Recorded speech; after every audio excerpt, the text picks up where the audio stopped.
All right, everybody, get ready for a deep dive into the world of ER, that medical drama that kept us all glued to our screens. Today, we're going behind the scenes, taking our cues from a YouTube video packed with trivia and fun facts about the show. Exactly. Even if you weren't a diehard ER fan, there are some really surprising insights here about how TV shows are made, the art of storytelling, and even some unexpected celebrity family ties. I'm all for it. The video we're dissecting today is called Era Emergencias, Huellas Yo. 10 Cosas que no sabías, which translates to 10 things you didn't know, from the YouTube channel Ayer y Hoy. It's all in Spanish, so we'll be translating and breaking down the highlights for you. Ready to go. Absolutely, there are some real gems in there. Did you know, for example, that Michael Crichton, the creator of the show, actually wrote the pilot episode way back in 1974? Hold on. 1974, that's like 20 years before ER even premiered. How is that possible? Yeah. He based it on his own real-life experiences as a doctor. What's fascinating is that Crichton was a master of multiple mediums at the same time. Hey, this is where it gets interesting. He also wrote Jurassic Park. I mean, the mind behind those intense ER scenes also brought us dinosaurs running amok. Exactly. And there was a point in time when Crichton simultaneously held the #1 best-selling book in America, the #1 movie at the box office with Jurassic Park, and the #1 television show with ER. What a phenomenon. Wow. That's really incredible. It's amazing how his medical background fueled both the realism of ER and the scientific thrills of Jurassic Park. Talk about being a versatile storyteller. Ready for another ER fun fact? Hit me with it. Did you know that George Clooney's cousin, Miguel Ferrer, was a guest star in the very first episode of ER? Oh yeah, the 2-hour premiere episode. And it doesn't stop there. Clooney's aunt, the legendary singer Rosemary Clooney, who, by the way, is Miguel Ferrer's mother, appeared in the second episode. It's like a full-blown family reunion. I can just imagine the dinner table conversations, pass the potatoes, and, hey, how'd that heart transplant scene go today? Well, I don't even want to think about it. But you know, these family connections really show you the collaborative nature of television production. And speaking of collaboration, ER almost took a very different path. You mean it was originally going to be a movie? Exactly. And you know who was attached to direct? None other than Steven Spielberg. You're kidding. A 2-hour ER movie directed by Spielberg. Talk about a cinematic experience. Can you imagine what that would have been like? It's fascinating to think about the different possibilities, isn't it? In the end, Spielberg went on to direct Jurassic Park, and ER found its home on the small screen. But even as a TV series, its success was massive. Oh, yeah. Before Game of Thrones came along, ER held the record for the most Emmy nominations in television history. That's right. A whopping 124 nominations, and 31 of those were just for the actors.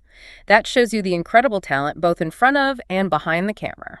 And speaking of incredible talent, let's talk about Nurse Carol Hathaway, played by Juliana Margulies. Brace yourself for this one. The writers actually planned to have her character commit suicide in the first episode. That's a pretty dark twist, isn't it? They kept the ending ambiguous just in case they wanted to bring her back. And thank goodness they did. Juliana Margulies was even credited as a guest star in that first episode, which is unusual for a main character. It seems like it was a last-minute change. And what a crucial change it turned out to be. Margulies became one of the show's most beloved characters. Her presence shaped the entire series in ways we can't even imagine. It makes you wonder how many other behind-the-scenes decisions could have drastically altered the show we came to know and love. Yeah, it really is. It's a reminder that even the most successful shows are shaped by a series of decisions sometimes made at the very last minute. And speaking of successful shows, ER kept breaking records and making history even after those early episodes. It was the first medical drama to run for 15 seasons in primetime. And let's not forget that it was the most watched show in America for 5 years straight. No small feat. Remember, this was in the era before streaming services. A whopping 48 million viewers tuned in for the 7th episode of the second season. That is mind-blowing. It was the most watched episode of the entire decade. Now, that's something else. Speaking of something else, what about the fact that some episodes of ER were broadcast live? Live television is always a gamble, but to do it with a show as complex as ER takes it to a whole other level. Can you imagine the pressure?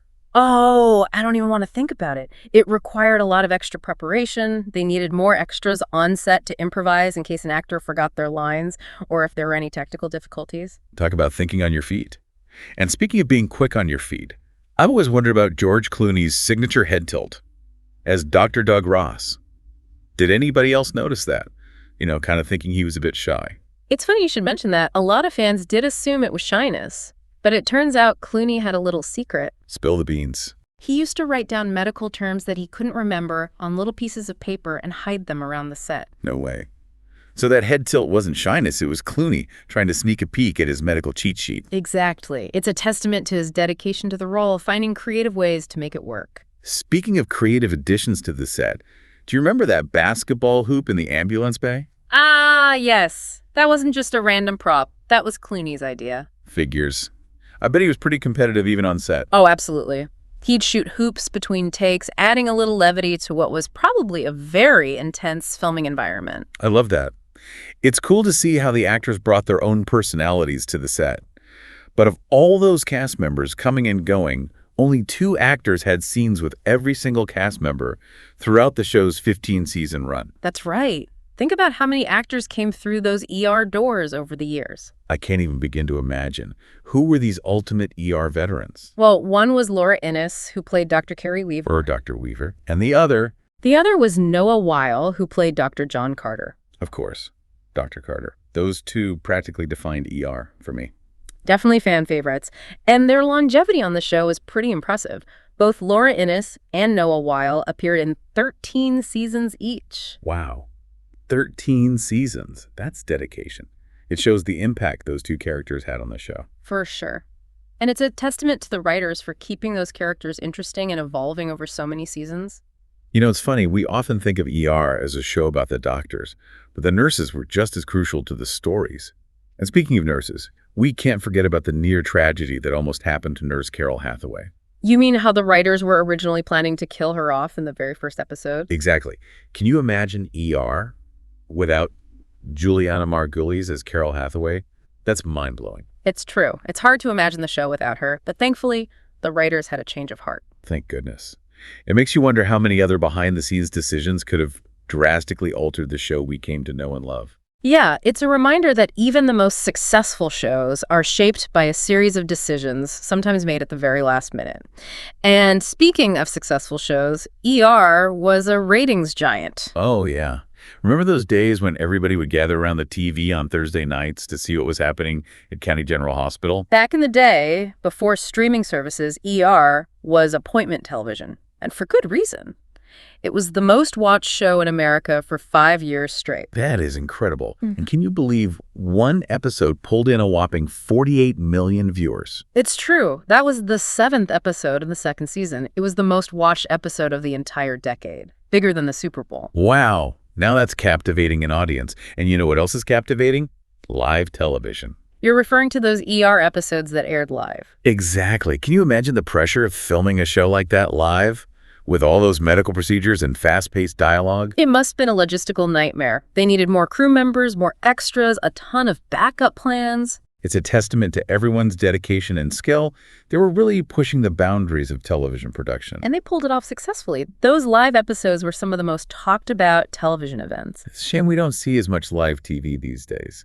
There's something so exciting about knowing that anything can happen. It's true. There's an element of risk and unpredictability that adds to the drama. And speaking of drama, we've got to talk about the man who brought Dr. Doug Ross to life. George Clooney. I always loved his portrayal of that charming and sometimes reckless doctor. Clooney brought a certain magnetism to the role, and he had a knack for adding his own personal touches to the character. Like that basketball hoop. Right. And then there was that signature head tilt of his. Remember how fans always speculated that it was a sign of shyness? But it turned out he was just hiding cheat sheets of medical terms. What a clever way to stay in character. It's a reminder that even the biggest stars sometimes need a little help. And speaking of stars, we've been talking a lot about the actors, but let's not forget about the mastermind behind it all, Michael Crichton. The creator of ER. He was a true visionary.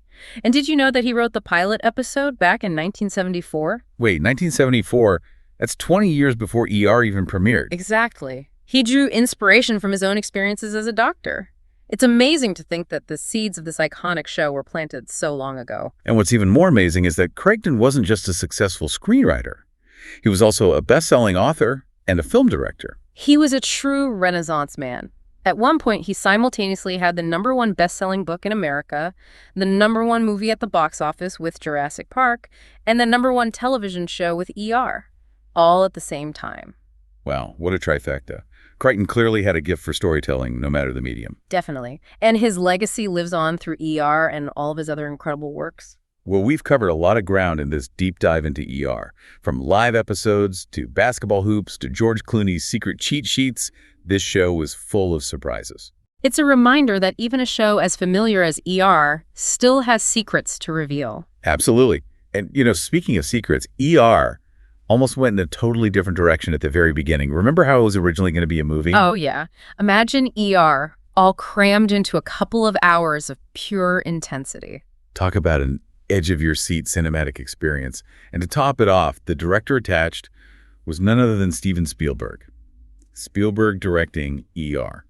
That's a match made in Hollywood heaven. It really makes you think about how one little decision can change the course of entertainment history. ER as a movie or ER as a TV series. Two completely different paths, but with the potential for huge success either way. It's a perfect example of how creative projects can evolve and take unexpected turns. And speaking of unexpected turns, remember how Nurse Carol Hathaway almost got written out of the show in the very first episode? Oh man, yeah. The original plan was for her character to die by suicide. What a dramatic twist that would have been. Thank goodness they changed their minds, though. I completely agree. Juliana Margulies, as Carol Hathaway, became such a defining part of the show. It's hard to imagine ER without her. No doubt. It really makes you think about all the decisions happening behind the scenes that can completely change a show. It really does. And speaking of defining, ER was such a ratings juggernaut. Remember those days when everyone gathered around the TV on Thursday nights to see what was happening at County General Hospital? How could I forget? It was appointment viewing. Before streaming services and on-demand content, ER was must-see TV. And with good reason. It was consistently one of the most watched shows in America, claiming the #1 spot for a whopping 5 years straight. And one episode even raked in an astounding 48 million viewers. That's insane. 48 million viewers. That's more than the population of some countries. It just goes to show the impact ER had on audiences. Absolutely. ER had a way of drawing you in with its realistic portrayal of life inside a busy emergency room. It was intense, dramatic, sometimes even heartbreaking, but it always felt authentic. Speaking of authentic, remember those ER episodes that aired live? Oh, yeah. Those were television events. It was such a huge logistical challenge, but it added a whole new level of excitement to the show. Imagine the pressure for the actors and crew, knowing that millions of people were watching live with no room for error. It must have been thrilling and terrifying at the same time. It's a shame we don't see as much live TV these days. There's something special about the unpredictability of it all. I agree. It's like watching someone walk a tightrope. You never know if they're going to make it to the other side. And speaking of walking a tightrope, let's talk about George Clooney. Remember that signature head tilt of his as Dr. Doug Ross? Fans always speculated whether it was a sign of shyness or a character quirk. Yeah, but it turned out that Clooney actually had a little secret. He was hiding cheat sheets of medical terms all over the set. He'd sneak a peek whenever he needed to refresh his memory on a particularly complex diagnosis. That's great.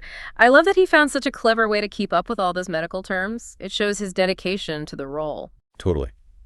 And speaking of dedication, let's not forget about the two actors who were practically part of the furniture on ER. They had scenes with every single cast member over the course of the show's 15 seasons. Oh, yes. The true ER veterans. Remind me, who were they? Well, one was Laura Innes, who played Dr. Carrie Weaver, and the other was Noah Weil, who played Dr. John Carter. Of course. Dr. Weaver and Dr. Carter, two names synonymous with ER. They were there from the beginning, guiding us through all the medical chaos and personal dramas. They were the heart and soul of the show, and their presence gave ER a sense of continuity and stability, even as other cast members came and went. Definitely. And their legacy continues to inspire new generations of healthcare professionals and TV fans alike. Well, there you have it. Our deep dive into ER has come to an end. We've uncovered behind-the-scenes secrets, unearthed surprising facts, and even had a few laughs along the way. ER was so much more than just a medical drama. It was a cultural phenomenon that captured the hearts and minds of viewers all over the world. That's right. It gave us unforgettable characters, gripping storylines, and a glimpse into the world of emergency medicine. And even though the show ended years ago, its legacy lives on. Absolutely. So next time you're flipping through channels and come across an episode of ER, remember all the fascinating stories behind those iconic scenes. And if you're feeling nostalgic, why not rewatch the entire series? You might be surprised by what you discover. Great idea. Until next time, keep exploring those hidden depths of your favorite shows and movies. You never know what treasures you might find. See ya.